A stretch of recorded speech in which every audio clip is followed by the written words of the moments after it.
Hello everyone, welcome back to Sporaria YouTube channel. Okay, in this video I would like to share you a tutorial on how to turn off vibration of keyboard on Samsung Galaxy A25. Okay guys, so sometimes when we are typing on the keyboard, then the keyboard will vibrating guys, and this is so annoying.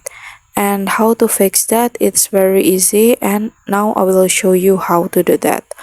Okay, now first we can go to keyboard like this, and then for example this I will type something, and every single I type the word it will be vibrating guys. And how to fix that is very easy. Now you can go to settings menu on the keyboard like this, and then now you can go to preferences.